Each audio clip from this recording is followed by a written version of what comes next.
Hello, good morning friends. स्वागत है आप सभी का हमारे YouTube channel Divya steno classes में। अगर आप हमारे चैनल पर नए हैं तो हमारे चैनल को सब्सक्राइब कर लीजिए और बेल आइकन को दबा लीजिए। आपको हमारे चैनल पर रेगुलर पेपर और मैगजीन के डिक्टेशन मिल जाएंगे। आज का डिक्टेशन 100 वर्ड पर मिनट पर रामधारी सिंह दिनकर के उच्च गति अभ्यास खंड 2 का प्रतिलेखन संख्या 29 है। तो चलिए स्टार्ट करते हैं आज का डिक्टेशन। स्टार्ट। अध्यक्ष महोदय, नई तालीम में मेरी रुचि उसी दिन से रही है जिस दिन प्रातः स्मरणीय पूज्य महात्मा जी ने इस विषय पर विचार करने के लिए पहले पहल एक सम्मेलन वर्धा में किया था, जिसमें देश के कुछ शिक्षा शास्त्री और राष्ट्रीय शिक्षा के संबंध रखने वाले कार्यकर्ता आमंत्रित थे। उस दिन से इस पद्धति की जिस प्रकार से जांच और प्रगति हुई है, मेरा उससे कुछ न कुछ संबंध रहा है और इसलिए मुझे इस बात की प्रसन्नता है कि आपने आज मुझे शिक्षा संबंधी विचारों को व्यक्त करने का अवसर दिया। यद्यपि मैं जानता हूँ कि ऐसा करने में बहुत अंश में पुनरावृत्ति करूँगा और हो सकता है मेरे मत में दूसरों का, विशेषकर शिक्षा शास्त्रियों का मत न मिले।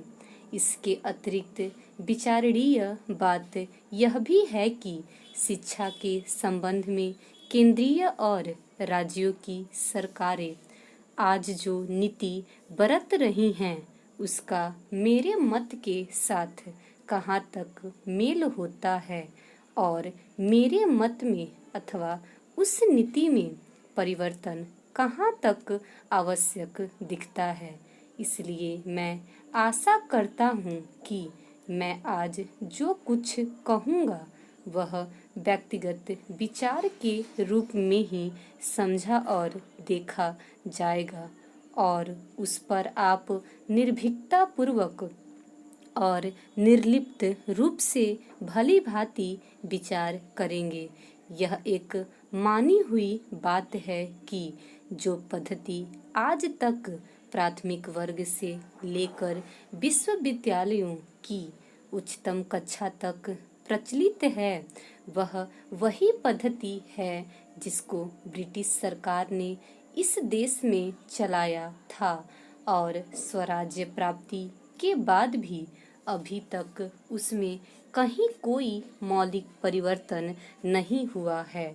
उसके लिए हम किसी को दोषी भी नहीं ठहरा सकते, क्योंकि जिस प्रकार शांतिपूर्वक हमें स्वराज्य प्राप्त हुआ, उसमें यह अनिवार्य था कि स्वराज्य के साथ साथ वह शासन पद्धति, शिक्षा पद्धति तथा सारा उपक्रम जो अंग्रेजी राज्य में प्रचलित था, उस परिस्थिति के प्रकाश में विचार करे और जो कुछ परिवर्तन आवश्यक जचे उसे अमल में लाए। इसमें संदेह नहीं कि अंग्रेजों ने जो शिक्षा पद्धति आरंभ की, वह विशेषकर अपने राज्य को आसानी से और सुविधा के साथ चलाने के लिए जारी की थी। उसके साथ साथ उनके दिल और दिमाग में भी यह विचारधारा काम कर रही थी कि यहाँ की संस्कृति और साहित्य में कोई ऐसी चीज़ नहीं है जिसको वे अपनी संस्कृति, साहित्य इत्यादि की अपेक्षा अधिक अच्छा समझे अथवा जिनको वो बनाए रखना उचित समझे। धीरे धीरे उनकी विचारधारा में थोड़ा बहुत परिवर्तन भी हुआ, पर मूल रूप से नहीं। और इसी बीच यूरोप में विज्ञान की जो प्रगति हुई, वह इस देश में उनकी भाषा के द्वारा ही प्रसारित हो सकती थी।